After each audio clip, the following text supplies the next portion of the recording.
कंत्राटदाराच्या निष्काळजीपणामुळे 45 पक्ष्यांचा मृत्यू। एका झाडतोडीच्या कामात योग्य दक्षता न घेतल्यामुळे ठाण्यातील पर्यावरणाला मोठा धक्का बसलाय। 45 पक्षी मृत्युमुखी पडले तर 28 गंभीरपणे जखमी झालेत। यामुळे पर्यावरण प्रेमींमध्ये मोठा संताप उमटला आहे। ठाणे जिल्ह्यातील मुंब्र्यात ओला उबरच्या संपात फूट पाडण्यासाठी आलेल्या एका कॅब चालकाने संपकरी चालकांना पिस्तूल दाखवून धमकावले। हा सर्व प्रकार पोलिसांसमोर घडला, मात्र पोलिसांनी त्या चालकावर कोणतीही कारवाई केली नाही, असा आरोप आंदोलनकर्त्यांकडून करण्यात येत आहे। शहाड इथल्या अशुद्ध जल उदरंजन केंद्रावर मीटर बदलण्याचे काम सुरू असल्याने ठाणे शहरातील काही ठिकाणी मंगळवारी पाणी पुरवठा बंद ठेवण्यात येणार आहे। वारसा हक्काने ठाणे महापालिकेच्या सेवेत नियुक्त झालेल्या 155 सफाई कर्मचाऱ्यांना महापालिकेच्या सेवेत कायम करण्यात आले। त्या संदर्भातील नियुक्ती आदेश काढण्यात आले असून त्याबद्दल महापालिका कर्मचाऱ्यांमध्ये आनंदाचे वातावरण आहे।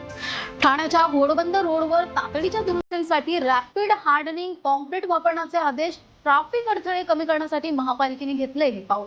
ठाणे महानगरपालिकेच्या शाळेतील विद्यार्थिनीच्या विनयभंग प्रकरणी वर्तकनगर पोलिसांनी 32 वर्षीय आरोपीला अटक केली आहे। आरोपीने 5 अल्पवयीन शाळकरी मुलींचा केला होता विनयभंग। अशाच वेगवेगळ्या अपडेट्ससाठी फॉलो करा सलाम ठाणे।